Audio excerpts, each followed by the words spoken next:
आप लोग इसमें अपना नाम और ब्रांच लिख दीजिए। अटेंडेंस हो जाएगी इसमें। नाम और ब्रांच लिख दो मैसेज में। ब्रांच भी होना चाहिए ना। वंश बजाज।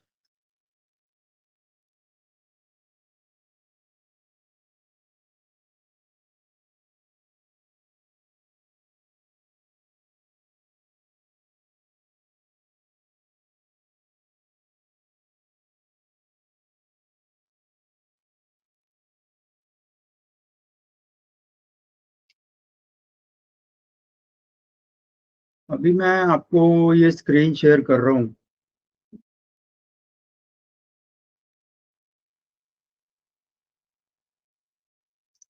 सुनाई दे रहा है ना आप लोगों को?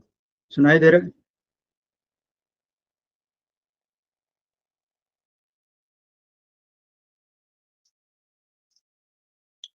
सुनाई दे रहा है ना? वो कर दीजिए। रिप्लाई कर दीजिए। ठीक है। तो ये स्क्रीन मैंने शेयर कर दी। अब देखिए आपका ये जो आज क्लास है, ये अ, ये मैंने पूरा स्क्रीन शेयर कर दिया। इसके अंदर मैं आपको समझाने वाला हूँ कि आपने जो वाइवा होने वाला है उसके अंदर वो किस तरीके के क्वेश्चन पूछेगा। मैं आपको क्या कहते हैं, आपको एक वीडियो भी भेजूंगा जो कि जिसमें मैंने उसको रिकॉर्ड किया हुआ है पूरे वाइवा, जब कोरोना के टाइम में ऑनलाइन वाइवा हो रहे थे तो उस समय जो है ना, वो मेरे पास रिकॉर्डिंग है उसकी। तो वो आप टीचर को डायरेक्टली देख भी सकते हैं कि किस तरीके से वाइवा पूछा गया है। ठीक है, स्क्रीन शेयर हो रहा है ना? ठीक है। आप लोग जो भी नया आ रहा है अपनी अटेंडेंस दे देना, मैसेज कर देना नाम और रोल नंबर। ठीक है। ये वाली जो किताब मैंने आपको भेजी है, ये डाउनलोड हो रही है, 2 मिनट जरा। ये वाली किताब अ, बहुत अच्छी है और इसके अंदर बहुत सिंप्लीफाइड वे में मैं आपको यही किताब समझाने वाला हूँ कि ये किताब में से आपने कैसे पढ़ना है और इसके अंदर क्या क्या क्वेश्चन बनते हैं।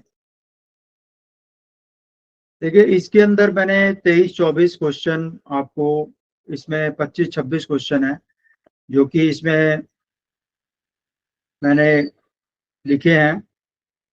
और भी क्वेश्चंस जो हैं वो बनते हैं, लेकिन आपका वाइवा मैक्सिमम आपको 4 या 5 ही क्वेश्चन पूछे जाएंगे, तो वो इससे रिलेटेड ही होगा। ये जो कॉल है, ये मीटिंग जो है रिकॉर्ड हो रही है और आप लोगों को जो है ये बाद में मिल जाएगी। तो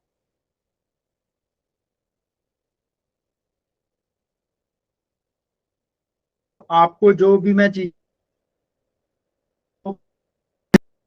बताऊंगा, अभी कुछ डायग्राम्स ऐसे हैं जो मुझे प्रेजेंटेशन में बताने पड़ेंगे, तो आपने बस ध्यान से सुनना है और देखना है। मेरे इस स्क्रीन को आप पिन कर सकते हैं और जो भी आपको चीज मैं बता रहा हूँ उसको आप देखना। आपको अगर देखना है ना कि वाइवा कैसे होता है, मैं आपको एक अपना एक रिकॉर्डिंग भी भेजूंगा, जैसे मैं आपको अभी दिखा देता हूँ इसी के ऊपर।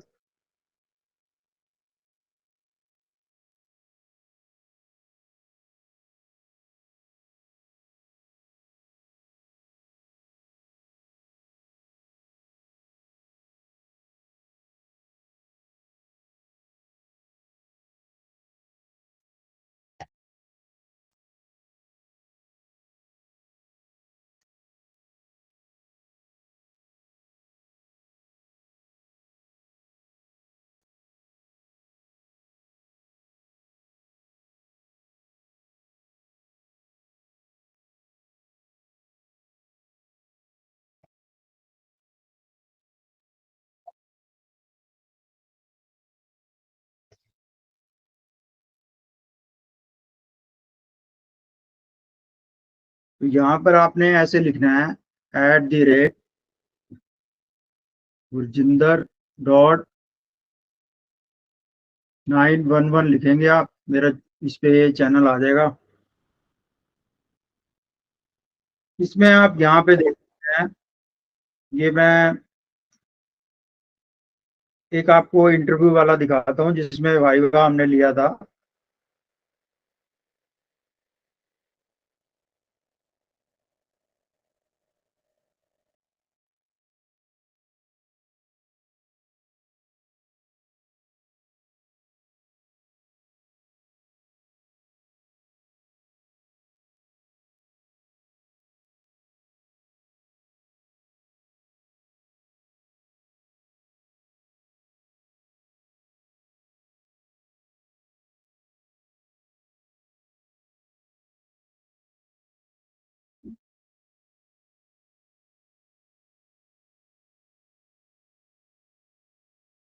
इसी में होना चाहिए।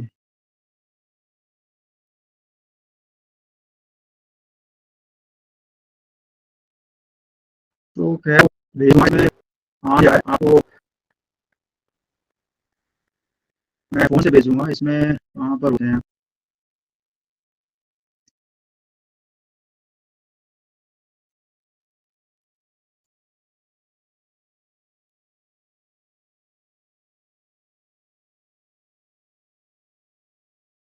हाँ वो पब्लिक नहीं है इसलिए आपको वो नज़र नहीं आएगा।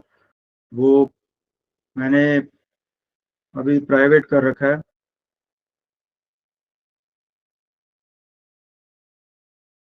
वाइवा जो है सिंपल ही होता है, लेकिन कभी कभी जो क्वेश्चन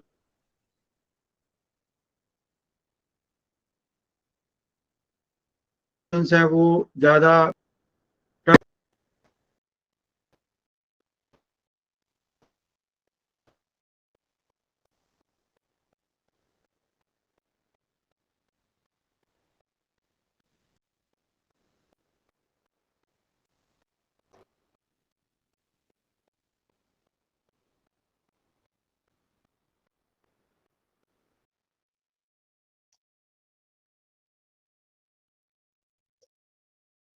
तो यहाँ पर ये वाइवा देख,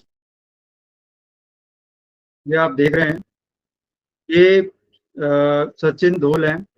ये जो आपका ये कॉलेज है ना, सूरजमल, उसके अंदर ये अपना मैकेनिकल में है ये प्रोफेसर।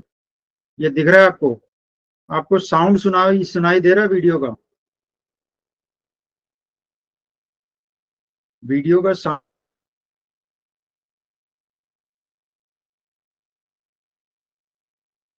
आ रहा है आपको? तो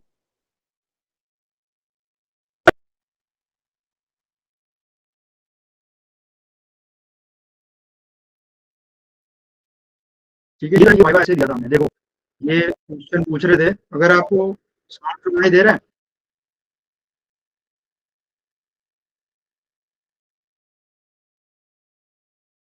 इस तरीके से वाइवा हुआ था।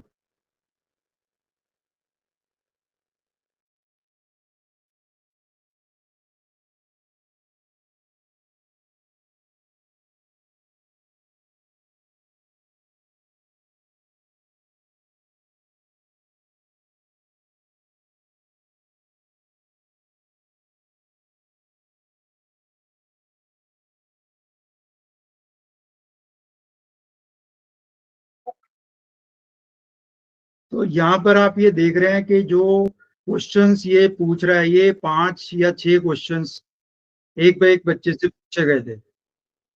सुनाई दे रहा है सब लोगों को?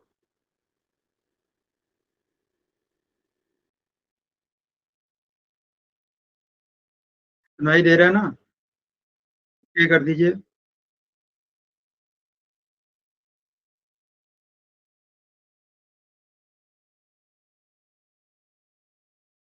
आप लोगों को आवाज आ रही है इसकी?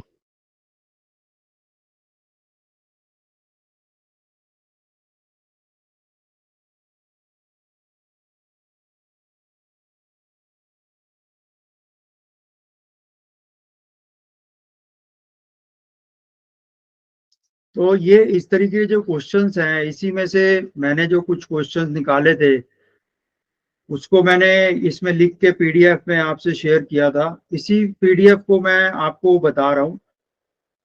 अब हम इसी पे आ जाते हैं, क्योंकि मुझे लगता है कि शायद आपको आवाज नहीं आ रही है। मुझे पता है आवाज नहीं आ रही, क्योंकि जब मैंने रिकॉर्डिंग करी थी तो आपको आवाज नहीं आई थी। कोई भी वो मैसेज कर दीजिए जो भी आपको प्रॉब्लम है ना। हाँ, मुझे पता है आवाज नहीं आ रही है। ये जो स्क्रीन शेयर होता है इसके अंदर, गूगल मीट के अंदर जो स्क्रीन शेयर का साउंड होता है वो शेयर नहीं होता। इसमें कुछ प्रॉब्लम है। ये मैंने अभी देखा था, इसमें जो स्क्रीन शेयर के अंदर साउंड शेयर नहीं हो रहा। मेरा साउंड तो आपको आ रहा होगा।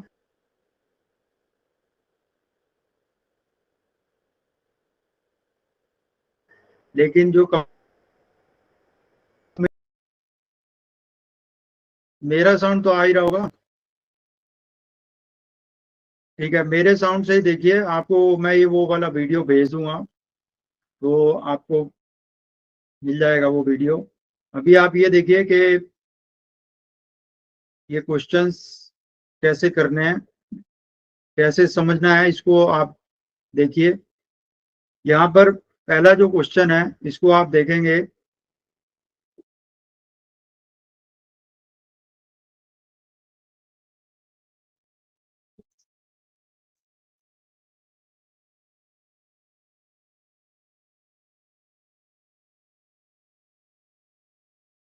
इसमें पहला क्वेश्चन आप ये देख रहे हैं, एक किताब जो मैंने आपको दी थी वो ये डाउनलोड हो गई है।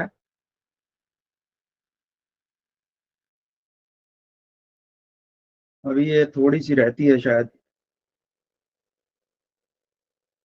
ये किताब बड़ी इंपॉर्टेंट है और ये आपको नेट पे मिल जाएगी। ये डाउनलोड हो गई है। इसको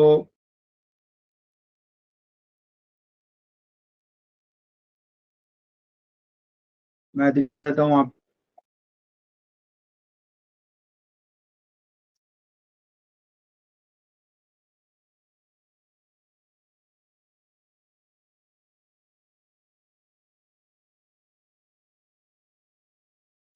इसके अंदर देखो टॉपिक आपको, यहाँ पर आ जाओ आप। यहाँ पर पहला जो टॉपिक है वो है drawing instrument and there uses. इसके अंदर आपको बताया ड्राइंग बोर्ड क्या होता है, compass, small large size divider, ये सारे स्केल प्रोटेक्टर क्या होते हैं, फ्रेंच कर्व्स। ठीक है। दूसरे शीट का लेआउट, फ्री हैंड स्केच। इसके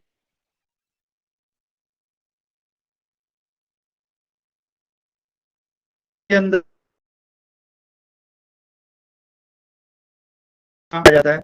तीसरा आ गया लाइंस और लेटर्स डायमेंशन। सुनाई दे रहा है ना आपको?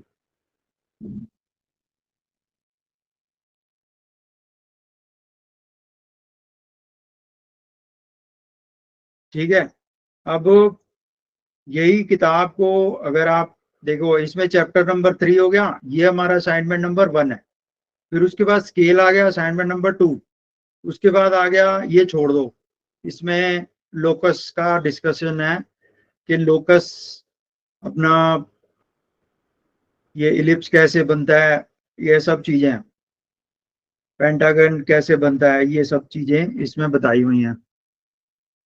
ये छोड़ देते हैं। अगला आ जाएगा, ये भी कर्व्स एंड इंजीनियरिंग प्रैक्टिस, साइक्लॉइड्स वगैरह, हाइपरबोला, ये छोड़ दो।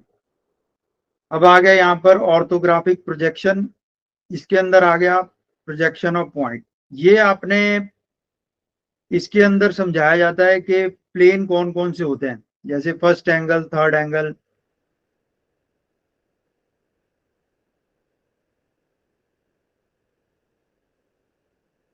और इस प्रोजेक्शन ऑफ स्ट्रेट लाइन, ये दूसरा अपना, ये हमारी तीसरी शीट हो गई। चौथी शीट ये हो गई। और प्रोजेक्शन ऑफ प्लेन ये चौथी है। प्रोजेक्शन ऑफ सॉलिड जो है वो ये वाला है। अगर आप इसमें आगे देखेंगे पीडीएफ में, ये किताब सस्ती है, 200-300 रुपए की आती है। ये आप ले सकते हैं, ये पढ़ना चाहिए आपको। किताब देखो, किताब से पढ़ोगे तो ज्यादा बेटर आपको रहेगा, क्योंकि आप इंटरनेट में हर जगह पर अलग अलग चीजें दी हुई हैं और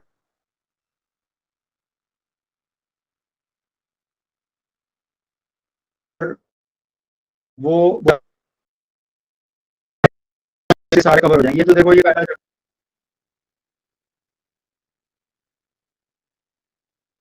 है। अगर जैसे आप यहाँ पर साथ देखेंगे, ये अगर आप पढ़ेंगे एच क्या होता है, स्पेस बिटवीन कैरेक्टर, ये सब चीजें, लेटर हाइट, हाइट ऑफ, ये सब चीजें बहुत डिटेल में है। लेकिन ये सारा जो डिस्कशन है ये किसके, कौन सा फॉन्ट है, इसको गॉथिक फॉन्ट कहते हैं, सिंगल स्ट्रोक लेटर्स। ठीक है। उसके बाद वर्टिकल और इंक्लाइंड, यहाँ पर आप देख सकते हैं ये सिंगल स्ट्रोक है, ये इंक्लाइंड है, ये स्मॉल लेटर है। और ये सारा डिवीजन बताया हुआ है कि कैसे होना चाहिए। हमने इतना डेप्थ में नहीं कराया, लेकिन आप इसको पढ़ सकते हैं। अगर आप इसमें ज्यादा बस रेशियोज के बारे में पूछा जाता है कि कौन सी चीज, जैसे 7:4 का रेशियो है तो किस हिसाब से बनेगा, ये मैंने आपको बताया था। 7 कॉलम्स, 7 रोज और 4 कॉलम्स। तो ये जब जो चीजें हैं ये इस किताब में दी हुई हैं। ठीक है। ये लेटर्स के बारे में है पूरा। ये देखो गॉथिक लेटर्स, जो मैंने आपको बताया, हम गॉथिक पे ही काम करते हैं। जो लोग आ रहे हैं अपना मैसेज कर दें, अटेंडेंस जो है आपकी मैसेज होनी चाहिए, ऐसे आप मैसेज कर दें तो अटेंडेंस भी लग जाएगी आपकी। तो यहाँ पर आप ये देख रहे हैं कि गॉथिक लेटर्स कैसे होते हैं। ये डबल स्ट्रोक लेटर है, इसी को बनवाया हमने, इसको नहीं बनवाया, लेकिन जो आपको स्टैंडर्ड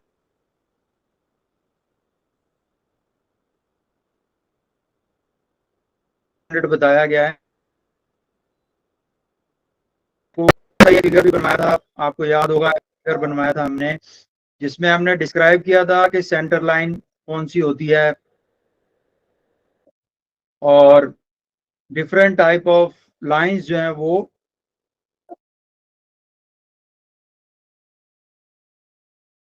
कितने लोग,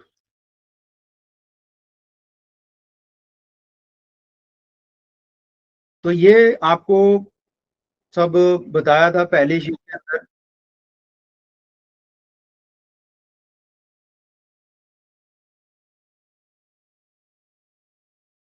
ठीक है। एरो हेड्स कैसे बनाते हैं, एरो हेड्स देखो ये इसमें कई तरीके के बताए हुए हैं, मैंने आपको एक ही तरीका बताया है।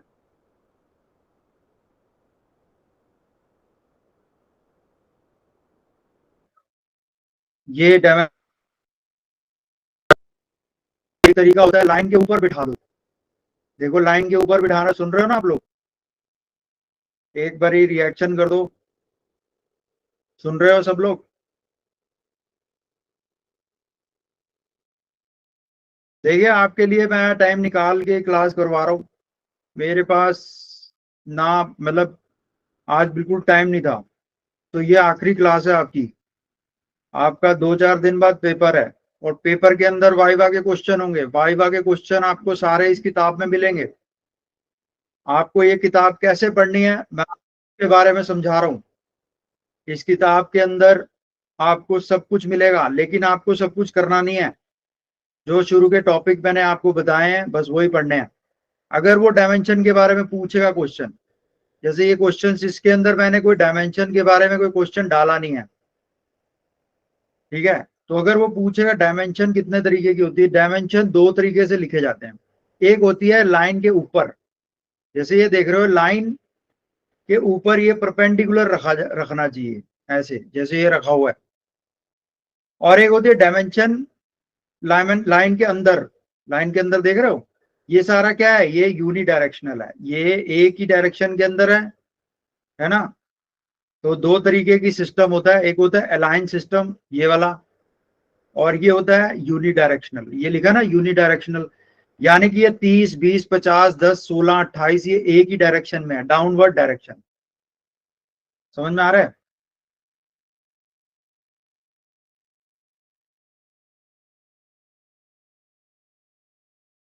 तो ये जो है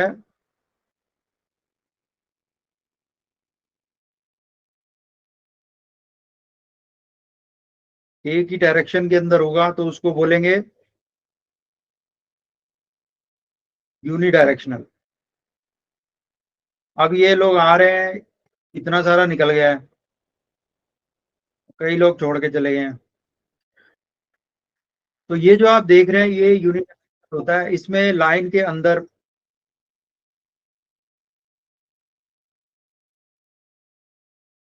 लाइन के अंदर डायमेंशन की जाती है, इसमें लाइन के ऊपर डायमेंशन, ये टाइप ऑफ डायमेंशन हो गया। ठीक है।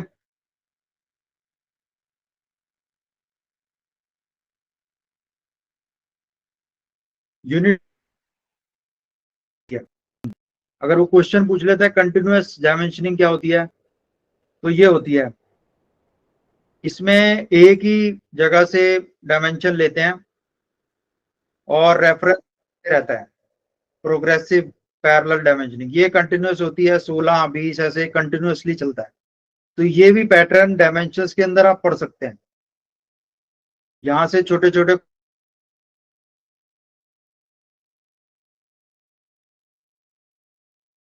क्वेश्चन बनते हैं। हमने उसमें डाली नहीं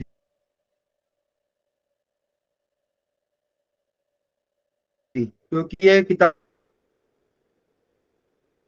चाहिए, ऐसा नहीं।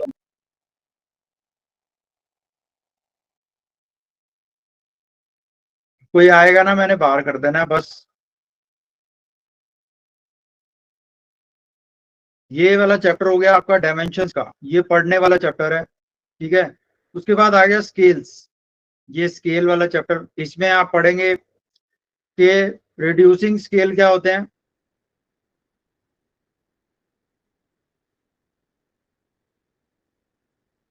जिस होते हैं। ठीक है।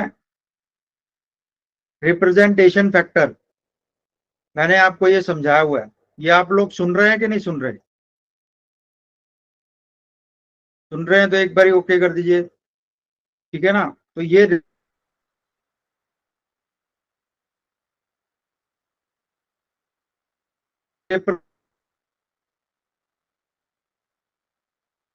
बट उसने चारों क्वेश्चन आपको ऐसे बाउंस मारे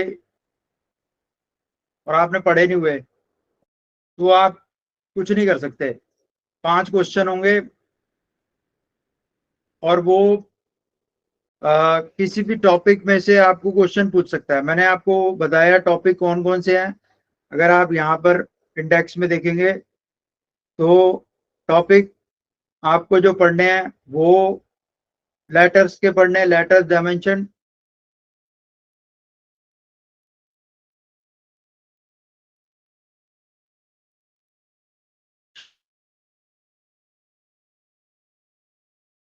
चैप्टर 4 स्केल पूरा पढ़ना है, ये छोड़ दो, 5वां चैप्टर छोड़ दो, छठा छोड़ दो, ये लोकाई ऑफ पॉइंट, ये 7वां भी छोड़ दो। फिर 8वां पढ़ना है, 9वां पढ़ना है, 10वां पढ़ना है, 11वां पढ़ना है। 11वां छोड़ दो, इसमें ज्यादा डिटेल में मत जाना। फिर आप प्लेन पढ़ो और सॉलिड पढ़ो बस। ये आपका, अगर आपने ढंग से पढ़ना है तो इसमें से पढ़ सकते हो। इसमें बड़ा इजी दिया हुआ है, ये डिप्लोमा की किताब है, मैं आपको पहले बता रहा हूँ, इससे बढ़िया किताब ही नहीं है।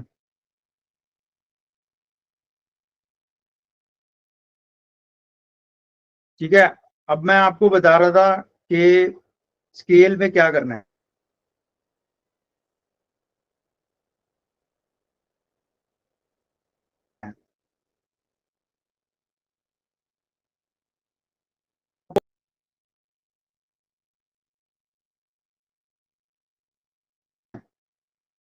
आप स्केल आपने पढ़े, प्लेन स्केल पढ़ा है, डायगोनल पढ़ा है, वर्नियर पढ़ा है, स्केल ऑफ कॉर्ड्स ये आपने नहीं पढ़ा, ये सिलेबस में नहीं है। कंपैरेटिव स्केल सिलेबस में नहीं है। प्लेन स्केल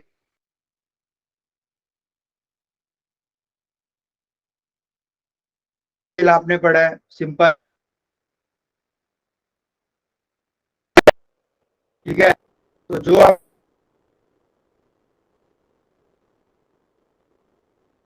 आपने पढ़े हैं डायगोनल पढ़ा,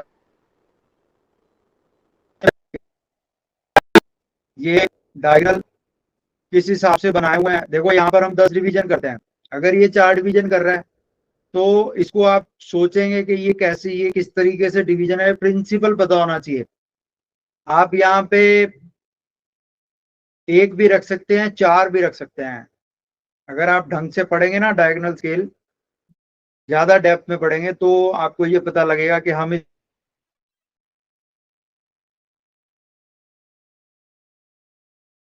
इसमें और कंपैरेटिव स्केल, कंपैरेटिव स्केल में पता क्या होता है,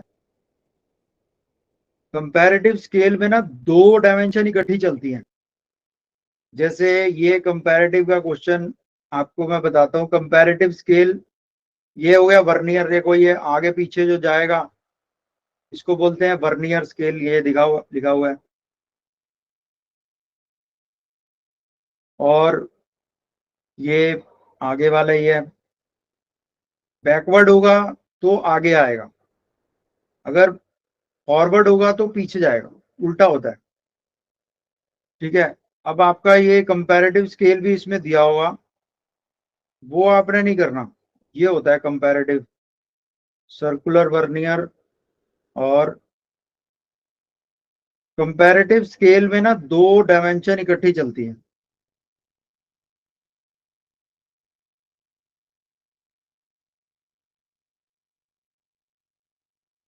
वो हमने नहीं डाला, having same fraction but graduated in different units, ये 2 डायमेंशन इकट्ठी पड़ता है। आप एक डायमेंशन निकालते हो ना, जैसे सेंटीमीटर है तो सेंटीमीटर, मीटर है तो मीटर, इसके अंदर ना 2 डायमेंशन एक साथ पढ़ी जाती हैं, ठीक है, सेंटीमीटर मिलीमीटर। तो 2 डायमेंशन अगर आप इसको पढ़ोगे तो आपको पता लग जाएगा, ये मैं करवाता नहीं हूँ ज्यादा। इसके हमने क्वेश्चन इसमें डाले नहीं है, और क्वेश्चन आपको चाहिए तो PS गिल में आप देख सकते हैं, ठीक है। ये स्केल वाला चैप्टर इसमें से आपको मैंने बता दिया। और भी अगर आपको क्वेश्चंस देखने हैं तो इसमें से देख सकते हैं, यहाँ पर क्वेश्चंस लिखे हुए हैं। इसके अंदर एक बड़ी इंपॉर्टेंट चीज है कि आपको ये पता होना चाहिए कि डेसीमीटर, मिलीमीटर, डेकामीटर, हेक्सामीटर, ये हेक्सामीटर को मीटर में कैसे कन्वर्ट करते हैं, ठीक है ना। वो जो कन्वर्जन है ना वो पता होना चाहिए कि एक डेकामीटर में कितने हेक्टेयर होते हैं, एक डेसीमीटर क्या होता है, मिलीमीटर क्या होता है। आजकल चला हुआ है बिलियन, ट्रिलियन, ये सारे जो चीजें हैं ये पता होना चाहिए। गीगाबाइट क्या होता है, मेगाबाइट क्या होता है, ठीक है ना। वो चीजें इसमें यूज होती हैं, आपने देखा होगा, क्वेश्चन करवाए हैं मैंने। इतना आपको समझ में आ गया, ओके कर दीजिए। मैंने आपको स्केल बता दिए, डायमेंशन बता दिए, ठीक है। इसमें से आप पढ़ लेना, और भी आप नेट पे देख सकते हैं। ये करने के बाद आपको वो क्वेश्चंस मैं बताऊंगा कैसे उसमें सॉल्व करना है, नेट पे दिखाऊंगा। ये वाला चैप्टर आप छोड़ देना, geometrical construction, how to bisect angle, perpendicular bisector क्या होता है, कंस्ट्रक्ट स्क्वायर, पॉलीगन, ये सब पढ़ने या पढ़ सकते हो, ये बड़ा इजी चैप्टर है। इसके बाद है लोकस, लोकस बिल्कुल छोड़ दो, लोकस वाला जो चैप्टर है वो आपने छोड़ देना है। ये देखिए कर्व्स यूजिंग, ये बिल्कुल छोड़ देना, कोनिक सेक्शन।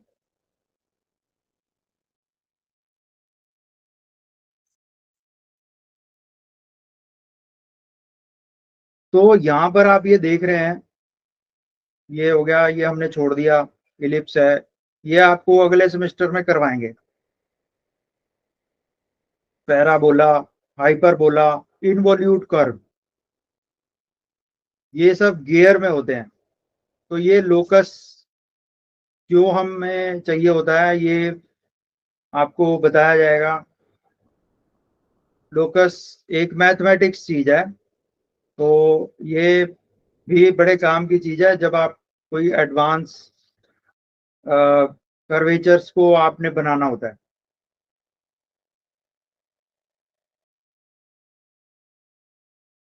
तो इसके बाद आ गया ऑर्थोगोनल प्रोजेक्शन। ठीक है, अब हमारे पास ये क्वेश्चन है, what do you understand bye orthographic view, orthographic vector, ये पहला क्वेश्चन है। अब मैं आपको बता रहा हूं, जैसे आपने अभी पढ़ लिया डायमेंशंस, आपने देखी कैसे होती है, स्केल क्या होता है। तो शुरुआत में कोई ड्राइंग बनती है ना, तो उसमें हमें ना एक व्यूइंग वेक्टर चाहिए होता है कि हम किस वेक्टर से हम किस जगह से हम उस ऑब्जेक्ट को ऑब्जर्व कर रहे हैं। ठीक है, अब जैसे मैं आपको ऐसे ही में दिखाता हूं आपको गूगल पे।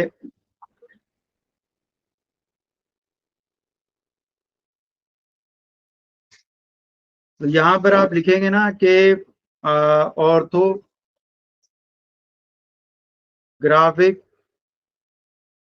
वेक्टर,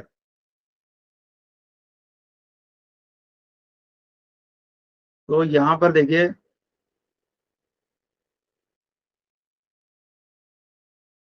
जैसे ये एक ऑर्थोग्राफिक ड्राइंग है।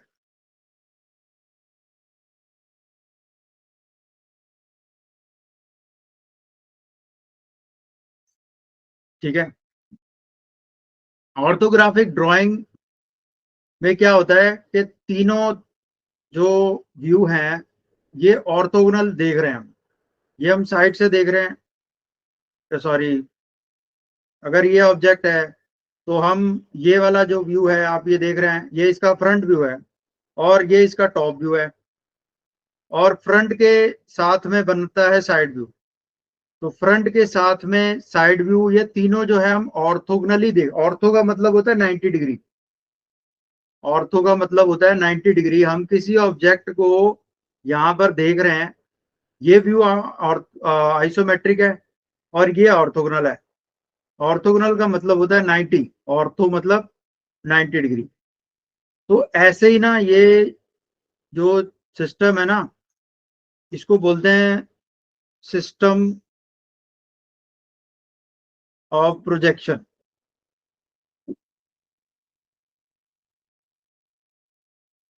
सिस्टम ऑफ में हम ये देखते हैं कि हम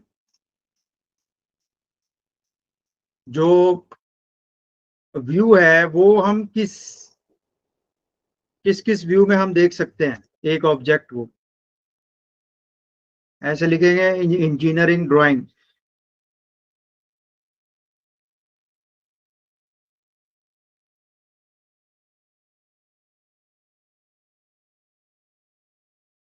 तो यहाँ पर ये देखिए,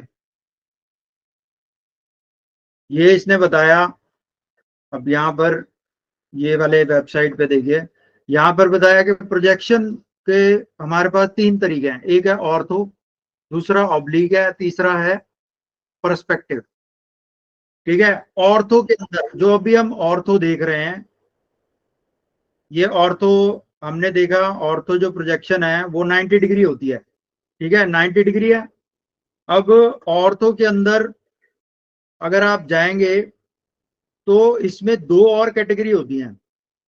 दो और कैटेगरी कौन सी होती हैं, एक होता है मल्टी व्यू, यानी कि फर्स्ट एंगल और थर्ड एंगल। अब ये फर्स्ट एंगल थर्ड एंगल क्या होते हैं, देखो ये जो आप देख रहे हैं, अगर आप ये क्वाड्रेंट के हिसाब से चलेंगे, यहाँ पर आपको देखा था, ये फर्स्ट एंगल क्या होता है, अगर वो क्वेश्चन पूछेगा what do you mean by first angle projection, तो पहली बात तो ये बता दो कि फर्स्ट एंगल प्रोजेक्शन जो है वो ऑर्थोगोनल प्रोजेक्शन होती है, और जब हम ऑब्जेक्ट को फर्स्ट क्वाड्रेंट में रखते हैं तो उसको फर्स्ट एंगल प्रोजेक्शन कहते हैं, जिसमें क्या होता है, फ्रंट व्यू ऊपर होता है और टॉप व्यू नीचे होता है। ठीक है। अगर वो बोलेगा थर्ड एंगल, थर्ड एंगल में क्या होता है कि जो टॉप व्यू होता है वो ऊपर आ जाता है और फ्रंट व्यू नीचे आ जाता है। फ्रंट ऊपर नीचे का क्या मतलब है कि जैसे कि यहाँ पर ये बताया हुआ है, यहाँ पर एक मिनट, ये इमेज खोलते हैं।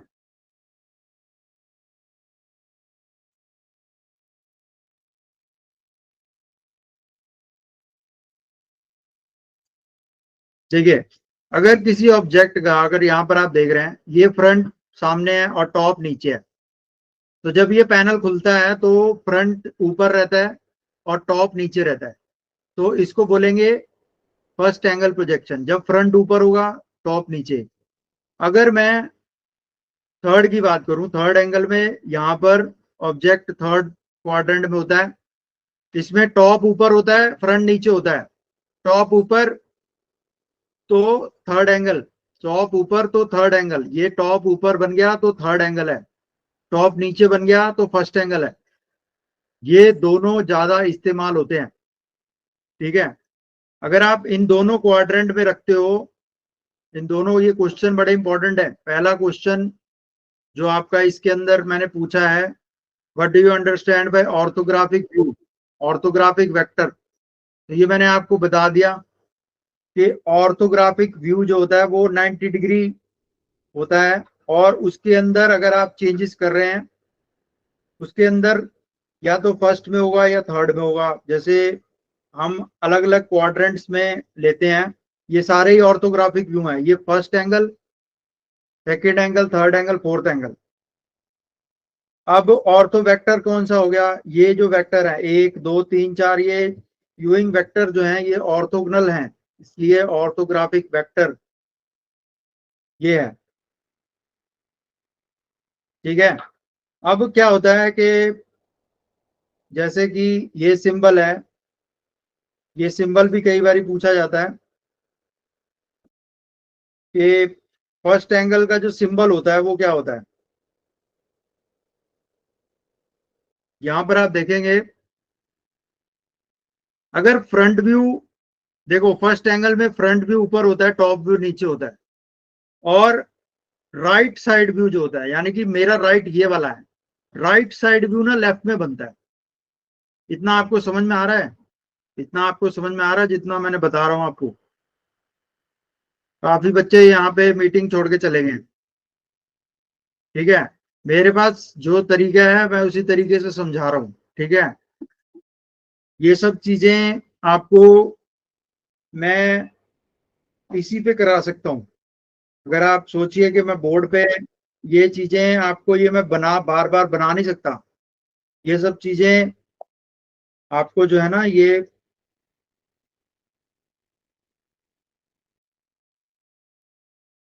सुनाई दे रहा है आप लोगों को। हाँ, तो यहाँ पर आप ये देखेंगे कि ये मैंने आपको बताया कि first angle, second angle, third angle, fourth angle, fourth quadrant. तो फर्स्ट एंगल प्रोजेक्शन में टॉप ऊपर होता है, सॉरी, फ्रंट ऊपर होता है, टॉप नीचे। थर्ड एंगल में, थर्ड एंगल में टॉप ऊपर, टॉप ऊपर और फ्रंट नीचे। फ्रंट अगर ऊपर है तो first angle, first angle third angle, दोनों ऑर्थोगोनल है, ऑर्थोग्राफिक। ठीक है। सिंबल कैसे बनता है, सिंबल देखो, इस गोले का मान लो ये एक एक शैंपेन का कॉर्क, देखा कभी शैंपेन का कॉर्क, शैंपेन का जो कॉर्क होता है ना ऐसे होता है, शैंपेन, शैंपेन, ये क्या है, शैंपेन का कॉर्क, शैंपेन का कॉर्क। ये शैंपेन के स्पेलिंग बड़े अजीब से होते हैं।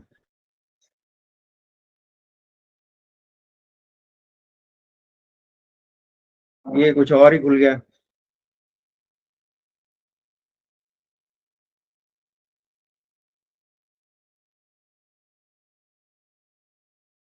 शैम्पेन।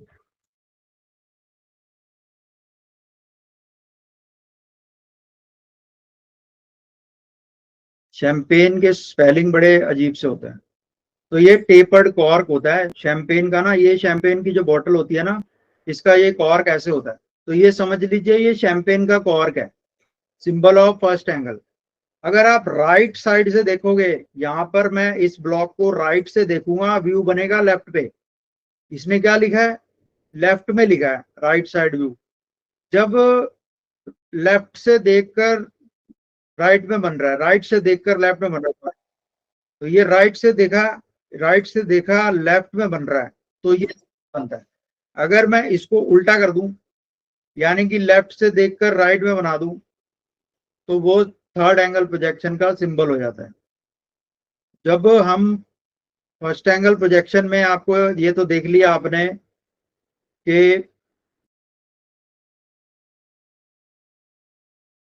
आपने ये देख लिया कि टॉप व्यू ऊपर होता है इसमें थर्ड में, लेकिन साइड व्यू देखिए, यहाँ पे साइड व्यू जो होता है ना, यहाँ पे देखिए ये लेफ्ट साइड व्यू राइट में बन रहा है। लेफ्ट साइड व्यू, इसका ऑब्जेक्ट का लेफ्ट साइड व्यू राइट में बन रहा है, लेफ्ट हैंड साइड व्यू। ठीक है, तो ये देखिए यहाँ पर लेफ्ट वाला जो होगा राइट में बनेगा। इसने लिखा है लेफ्ट, लेकिन बन कहाँ रहा है ये राइट में, तो इसको बोलते हैं फर्स्ट एंगल। अगर राइट वाला राइट में बनेगा ना, ये देखो लिखा है राइट साइड व्यू, तो राइट वाला राइट में बनेगा तो थर्ड एंगल। तो ये जो सिंबल होता है, इसमें आप देख रहे हो ये जो कॉर्क है, शैंपेन कॉर्क, ये टेपर होता है। ये कॉर्क राइट साइड व्यू दिखा रहा है। ये व्यू आपको साफ पता लग रहा है कि ये राइट साइड का व्यू है और लेफ्ट में बना हुआ है, तो ये क्या है, फर्स्ट एंगल। तो ये मैं आपको थोड़ा समझा रहा हूँ, क्वेश्चन बहुत पूछा जाएगा कि फर्स्ट एंगल का सिंबल क्या है और थर्ड एंगल का सिंबल क्या है। ठीक है, फर्स्ट एंगल और थर्ड एंगल में ये फर्क होता है। फर्स्ट एंगल फ्रंट ऊपर टॉप नीचे, थर्ड एंगल टॉप ऊपर फ्रंट नीचे। साइड व्यू में बात करें, लेफ्ट साइड व्यू राइट में बनेगा फर्स्ट में, राइट साइड व्यू लेफ्ट में बनेगा, और थर्ड एंगल में राइट साइड व्यू राइट में बनता है, लेफ्ट साइड व्यू लेफ्ट में बनता है। इसलिए ये सिंबल ऐसे होता है। ठीक है, ये इसका कारण है। और ये आपको आना चाहिए कि फर्स्ट एंगल का प्रोजेक्ट सिंबल कैसे होता है और थर्ड एंगल का भी मिल जाएगा आपको। यहाँ पर आप टाइप करेंगे, वो इससे उल्टा होता है। जैसे ये है तो वो इससे उल्टा रहता है, ये रहा।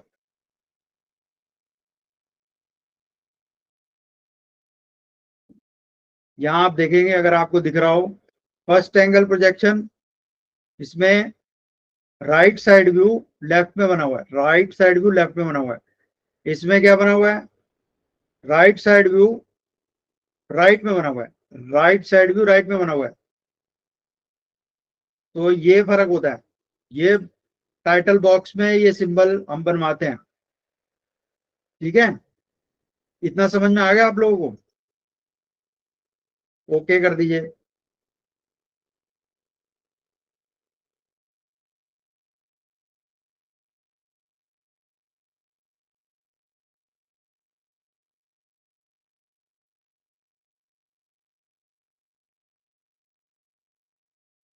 अब फिर थर्ड क्वाड्रेंट, ये क्वाड्रेंट औरतों में ये पूछा जाता है। अब मैं आपको ये बता रहा था कि सिस्टम क्या होता है, सिस्टम ऑफ प्रोजेक्शन क्या होते हैं। तो सिस्टम ऑफ प्रोजेक्शन में यहाँ पर देखेंगे क्या हो गया। सिस्टम ऑफ प्रोजेक्शन, ये सारे किस चीज में आते हैं। तो अगर वो पूछेगा ना कि टोटल कितने सिस्टम ऑफ प्रोजेक्शन होते हैं, वो कैसे वेरी करते हैं, आप यहाँ देखेंगे प्रोजेक्शन तीन तरीके के होते हैं। आपने फिलहाल तीन बताने हैं, मतलब मेजर यही होते हैं इसके बाद अगर आप कंप्यूटर ग्राफिक्स की बात करें तो फिर वो उसकी कोई लिमिट नहीं है, ठीक है ना। आपने वो फिल्म देखी होगी इन कौन सी, इंटरस्टेलर। उसके अंदर ना मल्टीवर्स की बात करते हैं। वो मल्टीवर्स वाले डायमेंशन आप देखोगे तो वो आप उसमें कंप्यूटर ग्राफिक्स में जाओगे तब आपको और भी चीजें पता लगेंगी कि कैसे होता है, ठीक है। तो सिंपल इंजीनियरिंग ड्राइंग में हम अभी तक सिर्फ बुक्स में यही है प्रोजेक्शन, बुक्स के अंदर मैं बता रहा हूँ, कंप्यूटर में और कुछ चल रहा है, ठीक है ना। तो यहाँ पर आप ये देखेंगे कि कौन कौन से प्रोजेक्शन आपको पूछना है, आप वो पूछेगा तो वो आपने ये बताने हैं कि ऑर्थो होता है, ऑर्थो में मल्टी व्यू होते हैं, फर्स्ट एंगल, और इसमें देख लेते हैं, यहाँ पर ये मैंने साफ इमेज खोली हुई थी कहीं पर, एक मिनट, इसी को खोल लेते हैं। तो ऑर्थोग्राफिक में कौन कौन से व्यू होते हैं, मल्टी व्यू और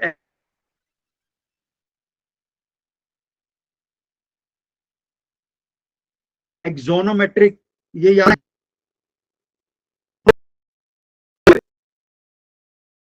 विकिपीडिया पे आप पढ़ेंगे ना एक्सोनोमेट्री क्या होती है।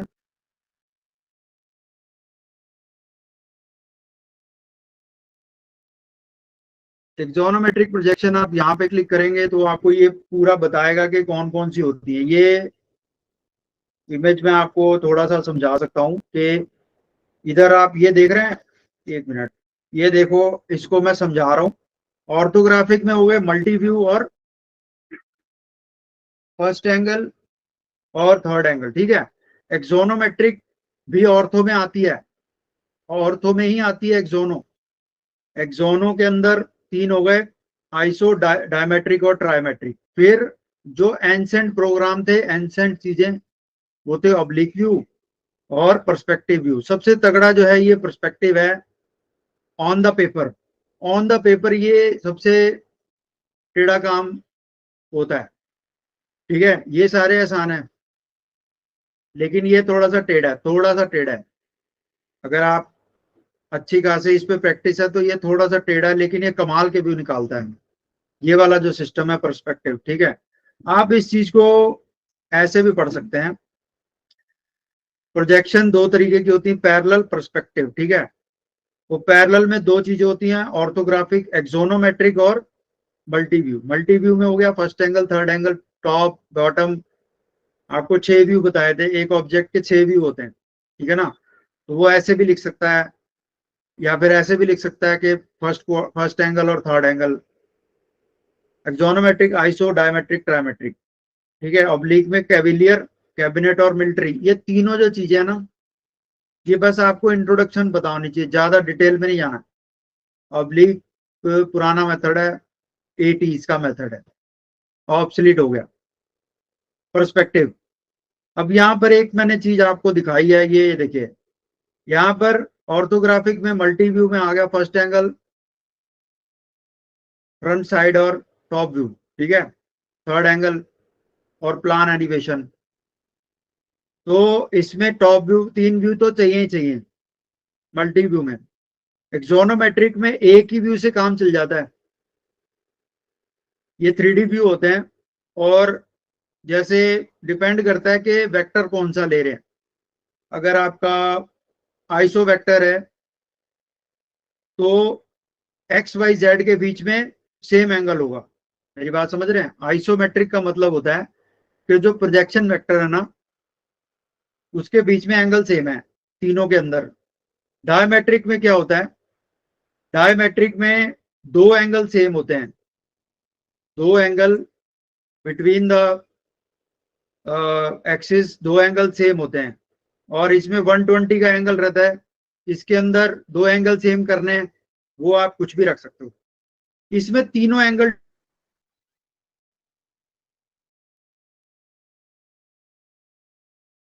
डिफरेंट होते हैं ट्राइमेट्रिक में, ठीक है। इतना समझ आ रहा है कि आपके सिलेबस में है, मेरे को मत कहना।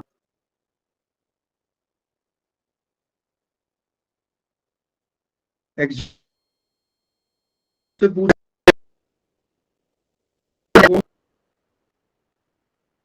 ऑर्थोग्राफिक के अंदर आता है पॉइंट, लाइन, प्लेन और सॉलिड। ये जो सारे चीजें हैं, पॉइंट, लाइन और प्लेन और सॉलिड, इन सब की जो प्रोजेक्शन है उनके ये मेथड है कि हम प्रोजेक्शन एक प्लेन की आइसोमेट्रिक भी बना सकते हैं, एक प्लेन को डायमेट्रिक ट्रायमेट्रिक में दिखा सकते हैं। ऐसे ऑब्लिक प्रोजेक्शन जो होती है उसमें क्या होता है, कैबिनेट, ये कैबिनेट प्रोजेक्शन होती है, इसमें ना एंगल 45 डिग्री यूज होता है। ये एक सिस्टम है प्रोजेक्शन का।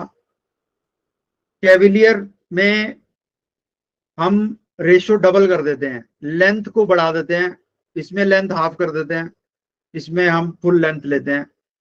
फिर आता है मिलिट्री। मिलिट्री सिस्टम प्लान के लिए इस्तेमाल होता है, किसी चीज का नक्शा बनाना हो, ठीक है। ये पुराना सिस्टम था, बहुत पुराना, ये अब नहीं आता। उसके बाद आता है पर्सपेक्टिव में 1 पॉइंट। ये वाली जो प्रोजेक्शन है इसमें ऑब्जर्वर मूव करता है। ऑब्जर्वर अगर मूव करेगा, देखिए इसमें ऑब्जर्वर क्या होता है, इसमें ऑब्जर्वर जो होता है ना वो फिक्स रहता है। ऑब्जर्वर यहीं बैठा रहता है, या यहां पर या यहां पर या फिर साइड में। अगर ये ऑब्जर्वर, ये ऑब्जेक्ट यहीं पे पड़ा है, अगर ये ऑब्जर्वर ऊपर हो जाए तो पीछे क्या बनेगा, समझ सकते हैं आप। अगर ऑब्जर्वर मूव करे, ऊपर नीचे साइड दाएं बाएं जाए, जब ये ऑब्जर्वर हिलता है तो पर्सपेक्टिव व्यू बनते हैं। अब पर्सपेक्टिव व्यू में दो तरीके होते हैं, 2 पॉइंट, 3 पॉइंट और कैविलियर। ये निकालने थोड़े से डिफरेंट, थोड़े से मुश्किल होते हैं, ठीक है। आपको मैं बार बार बता रहा हूं, अगर ऑब्जर्वर मूव करेगा तो पर्सपेक्टिव व्यू बनेंगे। अगर ऑब्जर्वर मूव नहीं कर रहा तो ऑर्थोगोनल मूव इमेजेस बनेंगी। ऑर्थो इमेजेस, ऑब्जर्वर फिक्स रहता है, और अगर पर्सपेक्टिव है तो ऑब्जर्वर मूव करेगा, सब कुछ मूव कर सकता है उसमें ऑब्जर्वर, ऑब्जेक्ट, ये स्क्रीन, कुछ भी आप बना सकते हैं। तो ये जो टाइप ऑफ प्रोजेक्शन का क्वेश्चन पूछा जाएगा उसमें ये सारे आपको बताने हैं, ऑर्थोग्राफिक, ऑब्लिक और प्रोस्पेक्टिव। फर्स्ट एंगल क्या होता है, थर्ड एंगल, ये मैंने बता दिया आपको, ठीक है।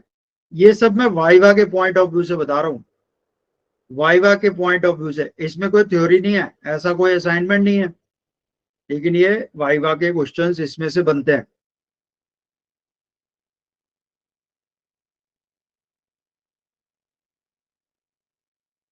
ठीक है। अब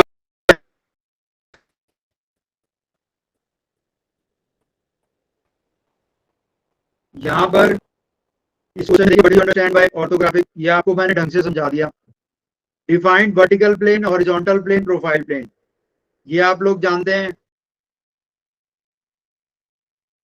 जानते हैं कि नहीं जानते। ये दूसरा क्वेश्चन आपको बताने की जरूरत तो नहीं है, आपको पता है कि हॉरिजॉन्टल प्लेन क्या होता है, उसमें मैंने ज्यादा कुछ नहीं है। What do you understand bye isometric projection,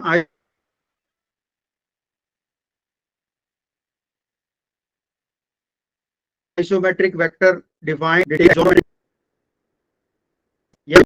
एक्सोमेट्रिक समझ में आ गया तो आप यहाँ देख रहे हैं, ये एक्सोनोमेट्रिक है, ठीक है।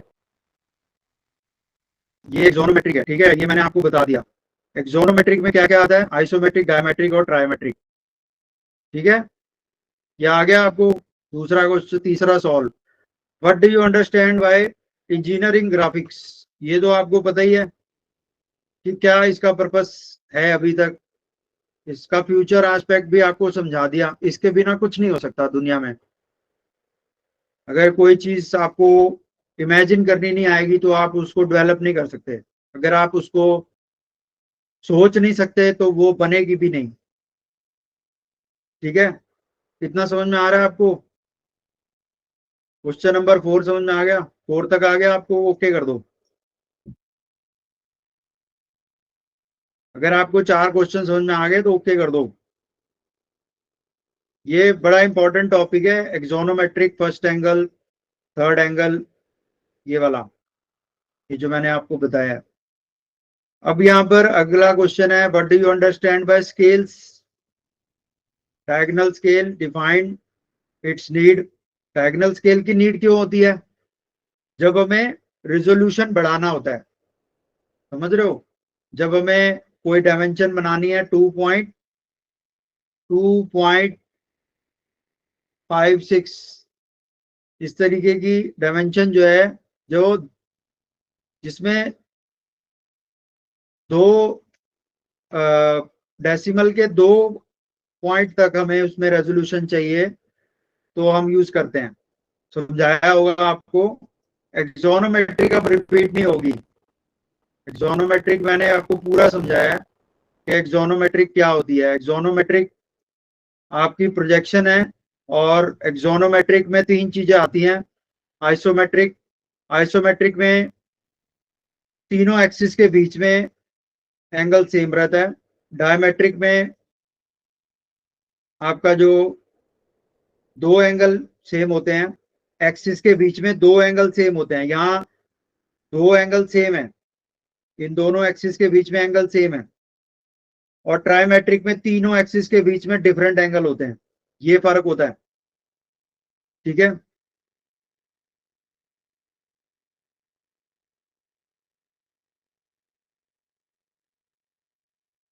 ये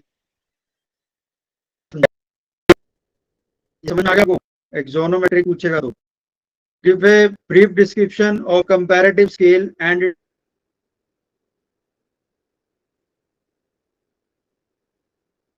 इट्स टाइप। चलेंगी ना, तब वो बनेगा कंपैरेटिव स्केल।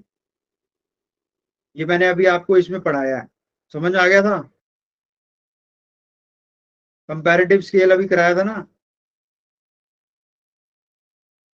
कंपैरेटिव स्केल के बारे में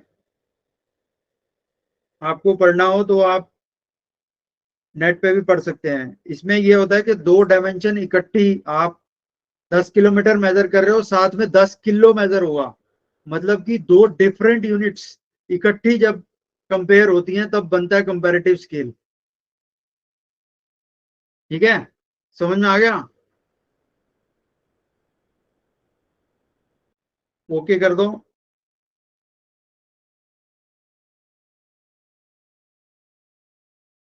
डेफिनेशन आपको ये डेफिनेशन पढ़ो ना, ये डेफिनेशन, ये देखो, अभी मैंने आपको पढ़ाई तो है, आप लेट आए हो ना, आप लेट आए हो। आपने अभी देखा है, मैंने पूरा स्केल समझाया इस वीडियो में, मैंने पूरा स्केल समझाया आपको। बार बार क्वेश्चन आप तब करो ना जब आप पहले, आप अभी लेट आए हो। ये कंपैरेटिव स्केल मैंने समझाया है यहाँ पर, ये कंपैरेटिव स्केल है, ये दिया हुआ है। इसमें आप डायमेंशन पढ़ लो वर्नियर स्केल की, इसमें यही लिखा हुआ है। यहाँ पर आप पढ़ेंगे, मैंने आपको पढ़वाई भी है, वर्नियर, और ये रहा आपका कंपैरेटिव। कहाँ गया? ये देखिए, ये डायमेंशन है। इधर सुन रहे हो? कौन मैसेज कर रहा है?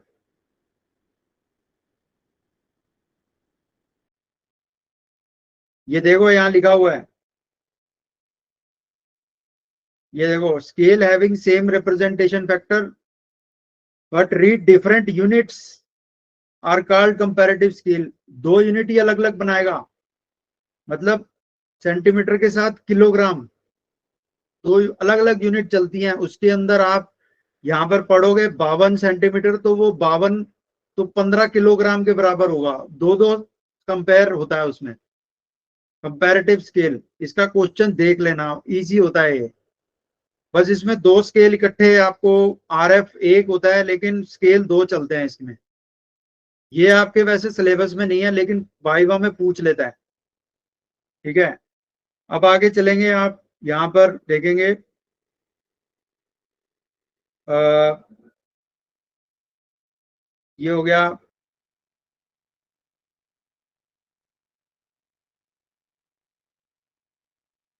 Understand by diagram. Vernier scale दो तरीके के होते हैं, आपको पता है, बैकवर्ड और फॉरवर्ड।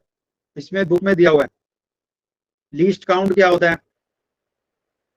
वर्नियर स्केल अगर आगे है तो बैकवर्ड, पीछे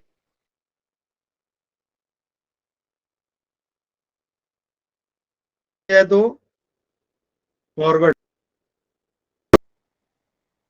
कभी बनेगा, आपने बनाई है शीटें, कुछ खास नहीं है इसमें। What do you understand by diagonal, ये तो हो गया। Understand by LOS, length of the scale, ये भी बता दिया।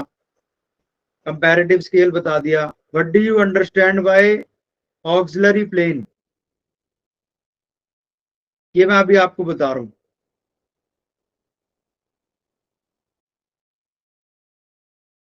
ऑक्सिलरी प्लेन वाला यहां पर आप देखेंगे, इतना आपको समझ में आ गया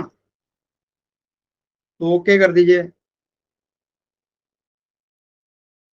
ये जो ऑक्सिलरी स्केल का जो क्वेश्चन है, अगर आप देखेंगे तो मैंने आपको दो चीजें बताई थी। Auxiliary plane incline to HP, ठीक है। और वो क्वेश्चन जो था पहले असाइनमेंट में था, ऑक्सिलरी प्लेन चैप्टर नंबर 11 है, ठीक है। ये लिखा है प्रोजेक्शन ऑफ ऑक्सिलरी। विशाल सुन रहे हो?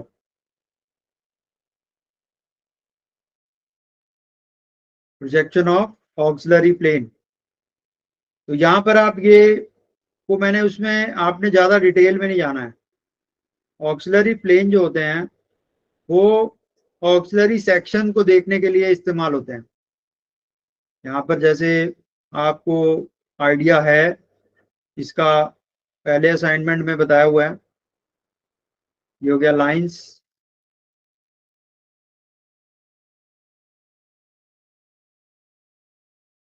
ये लाइंस तो मैंने आपको कराया है। प्रोजेक्शन ऑफ प्लेन्स, ये प्लेन्स में आप देख सकते हैं, अलग अलग प्लेन्स के बारे में बताया हुआ है।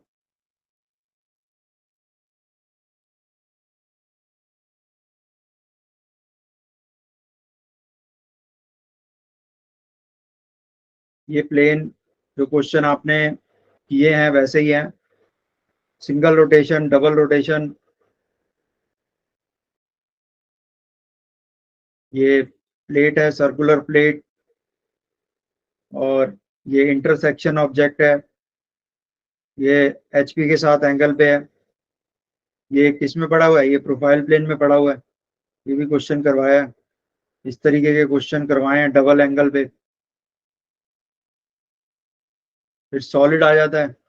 सॉलिड में प्रिज्म्स बताएं आपको, प्रिज्म्स और पिरामिड, और फिर उनको कैसे रोटेट करना है, जैसे पोजीशन करना उसको, ऐसे लेटाना और उसको स्टैंड करना।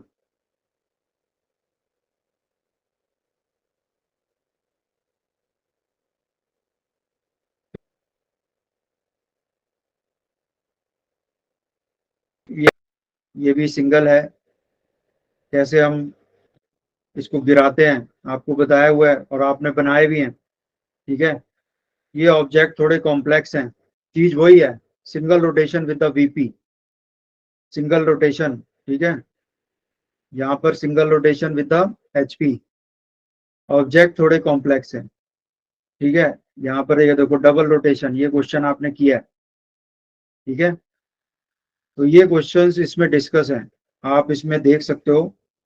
थोड़ा डिटेल में और पढ़ना है तो इसमें बताया हुआ है। आप लोग बुक में देखोगे ना तो ये क्वेश्चंस और भी हैं इसमें। इसमें ये जो व्यू निकाला हुआ है ये आपके सिलेबस में नहीं है। इसमें बस आपको सिंगल रोटेशन और डबल रोटेशन है। जैसे कि ये है, इसमें ये सिंगल रोटेशन, ये एक्स्ट्रा व्यू बना हुआ है, ये एक्स्ट्रा व्यू है। इसको सेक्शनल व्यू कहते हैं। ये वाला अभी है नहीं, अभी अगले में है। ये देखिए, ये ऐसे क्वेश्चन मैंने करवाए हैं, आपके असाइनमेंट में डले हुए हैं, ठीक है। ये कॉम्बिनेशन फिगर है, अलग अलग ऑब्जेक्ट्स को जोड़ के बना हुआ, उनके उनको रोटेट किया हुआ है। ठीक है। इसके बाद सेक्शन ऑफ सॉलिड है, ये आपका अभी सिलेबस आगे में है। 11वें चैप्टर पे चलते हैं सीधा, कि ऑक्सिलरी प्लेन क्या होते हैं।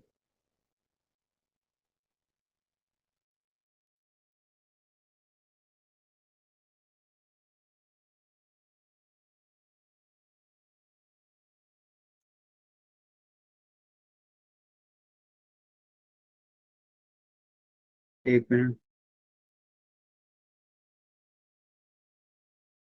ऑक्सिलरी प्लेन है 11वां चैप्टर। तो आपने देखा ही होगा, जैसे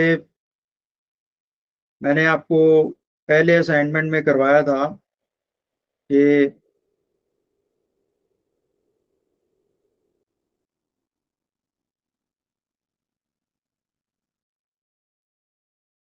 ये क्वेश्चन में आप पहला असाइनमेंट देखेंगे, ये क्वेश्चन आपको याद होगा।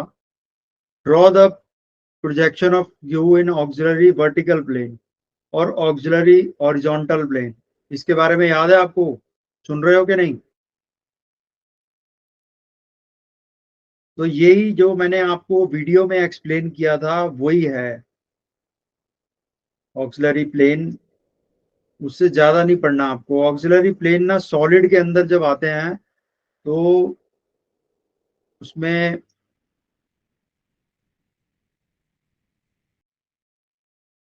वो कॉम्प्लेक्स हो जाते हैं, वो आपको कराएंगे।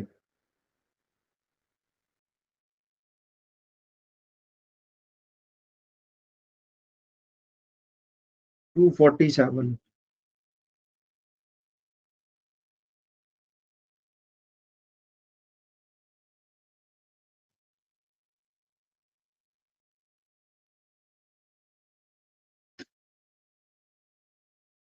ये देखिए auxiliary plane,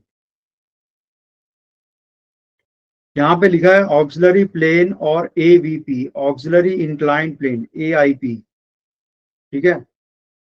auxiliary vertical plane और ऑक्सिलरी इंक्लाइंड प्लेन। ठीक है।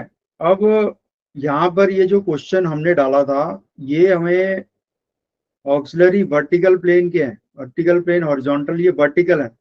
अगर आप प्लेन जो है वो थोड़ा सा टिल्ट हो जाए, जैसे यहाँ पर आप ये देख रहे हैं, ये जैसे आपको याद होगा वीडियो में बताया था कि प्लेन बनाकर उसका पीछे से इमेज निकाल देना है, उस पॉइंट का इमेज पीछे। तो ये जो प्लेन होते हैं बेसिकली, ये एक मिरर की तरह है। जैसे ये आपका ये लाइन है, ये ऑक्सिलरी प्लेन है इंक्लाइंड विद द वीपी। तो इसके अंदर हम इस इमेज को निकाला जाता है। ये चीज मैंने आपको बताई थी कि ये इंक्लाइन विद द वीपी भी रहते हैं और इंक्लाइन विद द एचपी भी रहते हैं। यहाँ देखिए ये इंक्लाइन विद द एचपी है। यहाँ पर आपको समझ में आ रहा हो तो ये इसका फ्रंट है, ये टॉप है। और ये जो बीच में आप प्लेन देख रहे हैं ना, ये X2Y2, ये जो X2Y2 है ना, ये आपका ऑक्सिलरी प्लेन है। और ये इंक्लिनेशन विद द एचपी है। तो जब इंक्लिनेशन विद द एचपी होता है तो यूं हम पॉइंट लेके जाते हैं। आपको याद होगा, मैंने वीडियो में बनाया था, आपको याद है? एक बारी ओके कर दो। आपको याद हो तो मैंने उस पॉइंट को इसके ऊपर डाला था, तो 20 नीचे 40 ऊपर लिया था आपने, याद होगा आपको। आपने किया होगा, ये क्वेश्चन किया था। हाँ, परपेंडिकुलर लेना है। ये आपने किया होगा असाइनमेंट नंबर 1 में। अगर आपने ये क्वेश्चन नहीं किया तो फिर ये आपको नहीं समझ में आएंगे। ये मैंने वीडियो में समझाया हुआ है, auxiliary plane inclined with the HP. आप यहाँ पर मेरा वीडियो देखोगे, इसके मैंने अलग ही वीडियो बनाया था, इसके लिए अलग वीडियो बनाया हुआ है।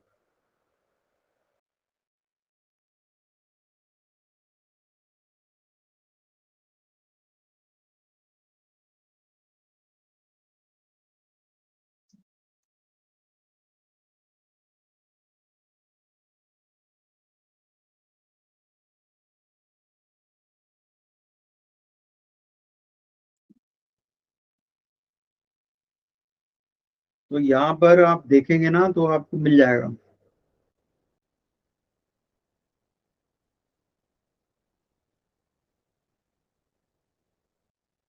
असाइनमेंट नंबर इसके तरह समझाया हुआ है कि ये एबीपी कैसे होते हैं। ऑक्सिलरी प्लेन, ये जो auxiliary plane auxiliary plane incline with the VP होता है, और यही जो प्लेन है ये यहाँ पर बनाया हुआ है, ये प्लेन ऊपर बनाया हुआ है तो ये एचपी के साथ है, नीचे बनाया होगा तो वीपी के साथ है। तो इसी को मैंने यहाँ पर एक्सप्लेन किया हुआ है।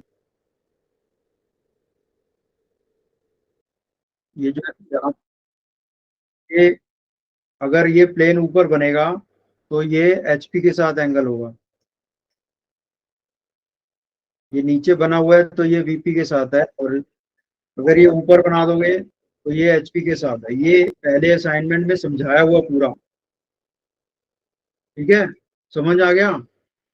इसको देखना, एवीपी, एएचपी और ऑक्सिलरी इंक्लाइन प्लेन्स क्या होते हैं। ये प्लेन आपको सिर्फ पॉइंट के अंदर हैं, थोड़े से आप पढ़ सकते हो इसके बारे में, लेकिन ज्यादा डिटेल्स में नहीं है। समझ में आ गया आपको, इसका आइडिया हो गया? ओके कर दीजिए।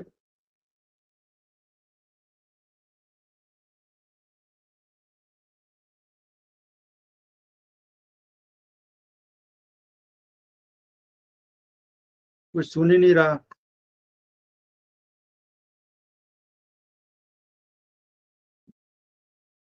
तो वाइवा के क्वेश्चंस में ये भी एक इम्पॉर्टेंट चीज है। What did you understand by auxiliary plane? Auxiliary plane inclined with the HP and auxiliary plane inclined with the VP. अब what is the length of small scale used in CMS? जो use होते हैं scale वो पूछे जाते हैं कि 15 centimetre का होता है वो, 1 फुट और इंचेस में क्या रिलेशन होता है ये इसके ऊपर है। इंचेस और रिलेशन सेंटीमीटर्स में जो रिलेशन होता है। If a point is in HP and in the VP, both defined its location. तो ऐसा कौन सा पॉइंट होता है? वो पॉइंट कहां पर होता है? एक्स वाई लाइन के ऊपर। क्वेश्चन इसमें दिया हुआ है, A point X is on the HP as well as on the VP. तो ये वीडियो में भी बताया था, यहाँ पर भी डाला है मैंने। Draw the pentagonal pyramid to find its centre axis, how many faces it has. Pentagonal pyramid के 5 ही फेस होते हैं और परपेंडिकुलर बाइसेक्टर से निकाले जाते हैं, आपको सबको पता है, ठीक है। What are the scale length in drafter used, जो ड्राफ्टर आप यूज करते हैं उसमें स्केल्स की लेंथ पूछी जाती है। वो 15 नहीं होती, वो आपने देखना है उसमें क्या होती है। What is the exact size of AI sheet and A2 और एआई शीट का एग्जैक्ट साइज आपको इंटरनेट पे मिल जाएगा कि A1 साइज क्या होता है। यहाँ पर A1 साइज लिखेंगे आप, A1 शीट साइज ये इंचेस में होता है, ऐसे सेंटीमीटर में भी निकाल सकते हो। A1 जो होता है वो 59/84.1। आपने जो शीट इस्तेमाल की है वो A2 इस्तेमाल की है, तो उसका साइज जो है वो 42/60 है। जो शीट आपने इस्तेमाल की थी 42 सेंटीमीटर बाय 60 की थी। तो ये क्वेश्चन बहुत जनरल से है। How many centimetres are there in decimetre, ये मैंने शुरू में बताया। Decametre 10⁻10, millimetre 10⁻−3, decimetre 10⁻−3 -10। How many inches are there in 1 hectometre, तो हेक्टोमीटर जो होता है वो 10⁻6 होता है, ठीक है। Give few names of drafting software, drafting software कौन से होते हैं? ड्राफ्टिंग सॉफ्टवेयर सुन लीजिए कौन कौन से होते हैं। एक तो आपने बहुत पॉपुलर नाम सुना हुआ है, ये कौन है? Vision creative.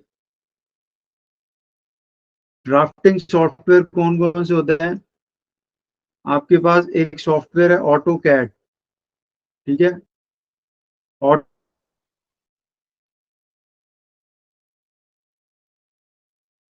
ऑटो कैड ये सॉफ्टवेयर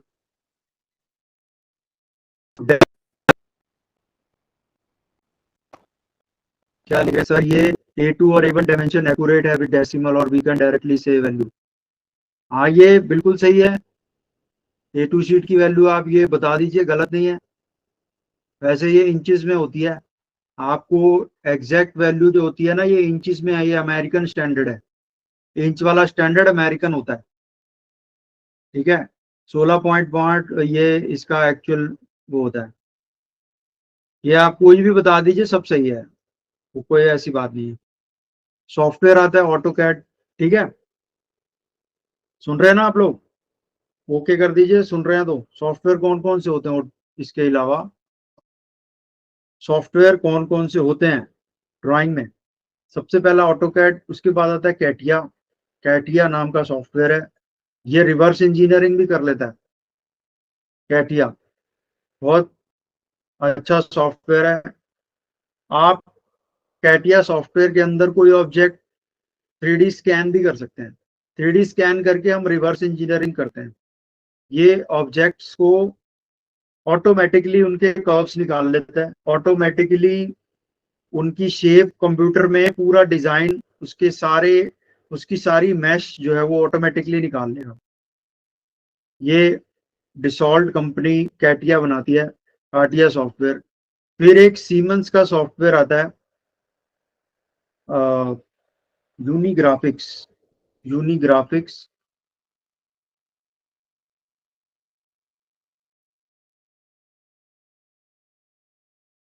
ये सीमेंस कंपनी आपने सुनी होगी पहले। ये सीमेंस एनएक्स यूनिग्राफिक्स सीमेंस कंपनी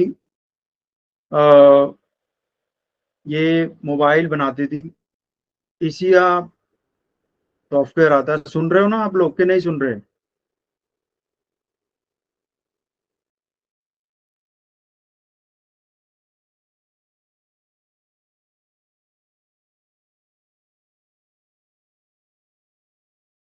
तो ये भी सॉफ्टवेयर है यूनिग्राफिक्स, सीमेंस का है, बहुत यूज होता है हमारे आईपी में, काफी लोगों के पास है। तो मैंने आपको तीन चार सॉफ्टवेयर बना दिए, आपको ऑटो कैड, यूनिग्राफिक्स और कैटिया। एक आता है प्रो ई, जो उसका नाम बदल गया है। प्रो ई सॉफ्टवेयर है, प्रो इंजीनियरिंग करके सॉफ्टवेयर आता था, उसका नाम कुछ और हो गया अब, क्रेव। अब ये नाम हो गया क्रेव। एक ये सॉफ्टवेयर आप बता सकते हो, बहुत ही बढ़िया कंपनी है पीटीसी। और ये सॉफ्टवेयर बहुत पॉपुलर है वर्ल्ड वाइड। सबसे ज्यादा यूज होने वाला ये है क्योंकि ये बहुत लाइट वेट सॉफ्टवेयर है, बहुत ज्यादा लाइट वेट, इसलिए जो लोग इसको यूज करते हैं। और एक सॉफ्टवेयर सॉलिड वर्क्स करके आता है, आपने सुना होगा, सॉलिड वर्क्स। ये सारे कैड के सॉफ्टवेयर हैं जो अगले सेमेस्टर में हम आपको कराएंगे, ऑटो कैड। ये भी बहुत लाइट वेट सॉफ्टवेयर है, ये भी इंजीनियरिंग ड्राइंग में इस्तेमाल होता है। इससे आप 3D ऑब्जेक्ट्स बना सकते हो, स्टिमुलेट कर सकते हो, ऑब्जेक्ट्स को कंबाइन कर सकते हो। जैसे एक रोबोट बनाया, उसको आप उसमें मोटर लगा के उसको चला सकते हो,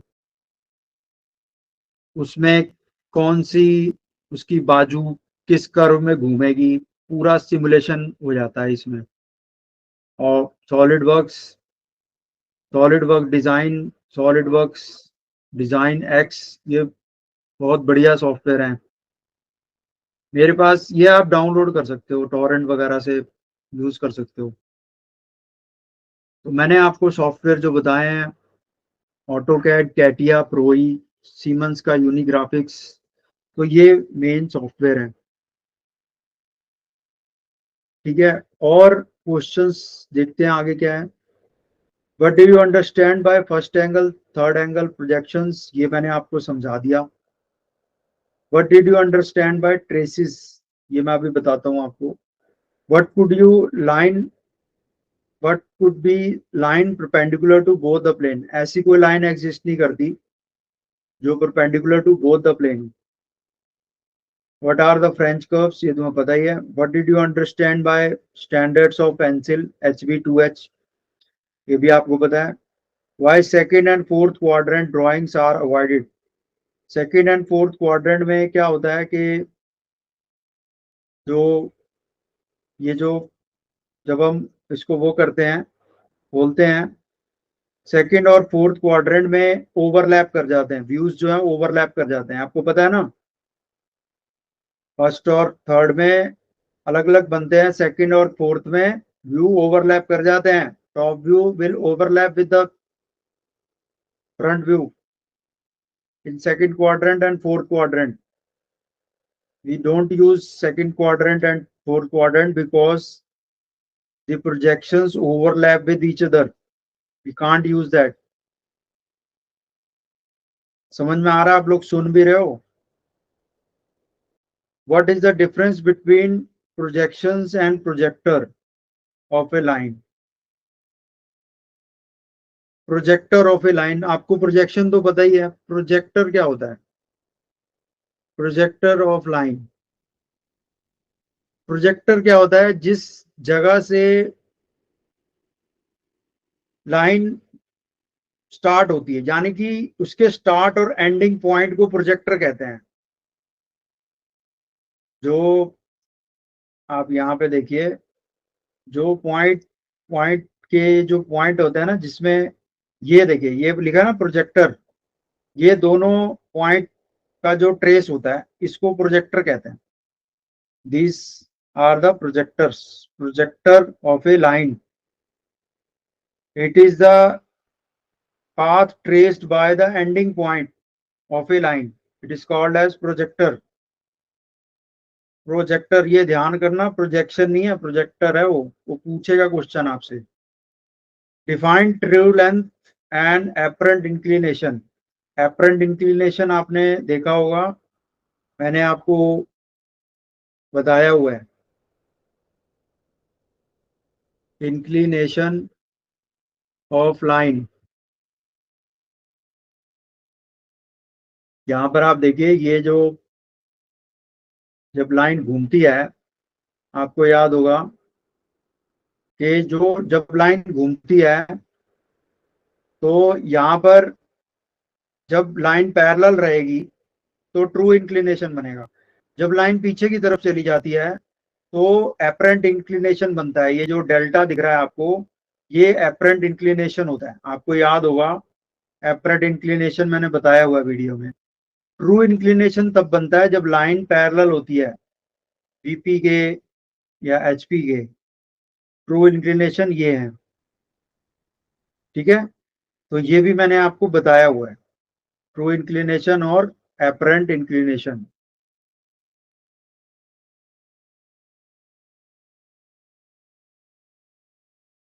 जैसे कि यहाँ पर आप देख सकते हैं, ये 45 डिग्री ट्रू है, और जो फाइनल फ्रंट व्यू के साथ ये जो एंगल बना हुआ है ये वाला, ये एपरेंट है, एपरेंट इंक्लिनेशन, ठीक है। तो ये आपने, आपका लाइंस में है। एक चीज रह गई है, ट्रेसेस। यहाँ पर बताइए, ये लाइंस के अंदर एक ना चीज होती है ट्रेस, तो आप ये भी देखिए, ट्रेसेस ऑफ लाइन, ठीक है। तो यहाँ पर ट्रेसेस क्या होते हैं? जब लाइन, जिस जगह पे कोई लाइन है, मान लो अगर हम उस लाइन को वर्टिकल प्लेन से जहां पर टकराएगा, सुन रहे हैं आप लोग? ये ट्रेस क्या होता है? ट्रेसिस ऑफ ए लाइन, ये क्वेश्चन पूछा जाता है। 20 लोग रह 20 लोग रह गए हैं, बाकी सब लेफ्ट कर गए हैं।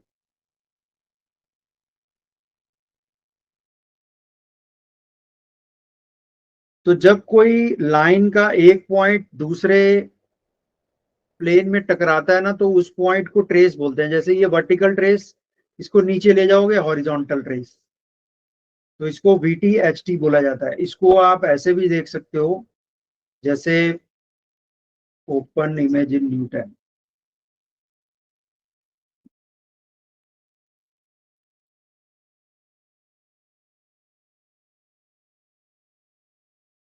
जैसे ये है, ये एक लाइन है जो एंगल बना रही है वीपी के साथ। अगर इस लाइन को, इस एंड को पीछे ले जाऊं तो वो इसको बोलेंगे वर्टिकल ट्रेस, ठीक है। यहाँ पर अब ये लाइन क्योंकि पैरेलल टू एचपी है तो इसका हॉरिजॉन्टल ट्रेस बनेगा ही नहीं। तो जब लाइन क्रॉस करती है एक प्लेन को तो वो ट्रेस जनरेट करती है, this is called edge trace. जैसे कि इसमें आप देखें इमेज के अंदर, ये जो लाइन है ये दोनों के साथ एंगल पे है। जब ये हॉरिजॉन्टल प्लेन को कट करेगी तो हॉरिजॉन्टल ट्रेस, वर्टिकल ट्रेस इसका नीचे आएगा, क्योंकि ये पूरा नीचे लेके जाना पड़ेगा इसको। यहाँ पर ये लाइन है, ये हॉरिजॉन्टल पे टच करेगी, जैसे ये यहाँ तक है, इसको नीचे ये एच टी, ये हॉरिजॉन्टल ट्रेस आ गया। जब ये पूरा आप नीचे ले जाओगे तो वर्टिकल ट्रेस। ठीक है, तो ये ऐसे भी निकाल सकते हो आप। जब ये यूं ट्रेस करेगा तो ये हॉरिजॉन्टल लाइन को जहां कट करेगा तो वो एच आ जाता है, और ये वाला ये ऊपर जहां कट करेगा वो वर्टिकल ट्रेस। यहाँ से आप ट्रेसेस निकाल सकते हो, ये भी क्वेश्चन पूछा जाता है। ठीक है, तो ये सारे क्वेश्चंस मैंने डिस्कस कर दिए हैं।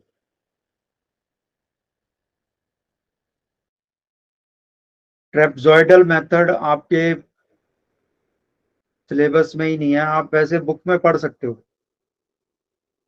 ट्रेपजॉइडल मेथड जो है ना, वो आप बुक में पढ़ सकते हो, बुक में दिया हुआ है, वो मैं करवाता ही नहीं हूँ। आप बुक में से पढ़ लेना, वो लाइंस वाले चैप्टर में दिया हुआ है। एक मेथड होता है, छोटा सा होता है, उसमें आर्क को लेकर एक प्रिंसिपल है, उसको फॉलो करोगे तो आंसर बन जाता है। लेकिन वो जो है ना, उसकी कोई एक्सप्लेनेशन नहीं दे रखी कि वो कैसे उसको वो अप्लाई होता है।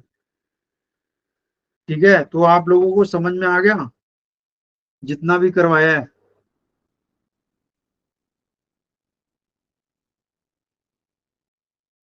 ठीक है, ये सारे कर लेंगे आप लोग, जो क्वेश्चंस हैं बना लेंगे। ओके कर दीजिए।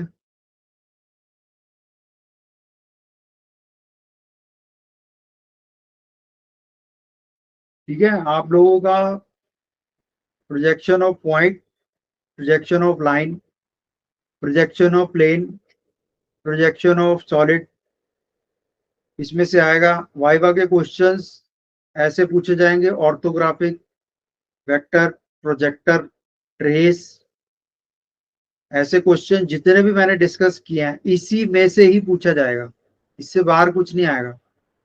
जो बुक के अंदर मैंने टॉपिक आपको बताए हैं वो टॉपिक आप कवर कर लीजिए, बुक में से पढ़िए, तो कोई भी चीज आपको ऐसा नहीं होगा कि ना ना आएगी। और बुक में से पढ़ो उसको, तभी आपको अच्छा लगेगा और आप कॉन्फिडेंट होगे।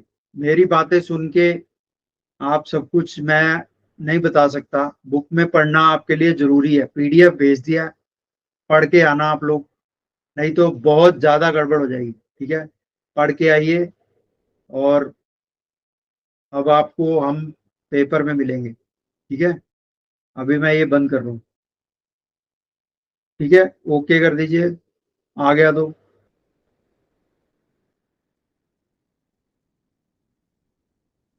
ठीक है।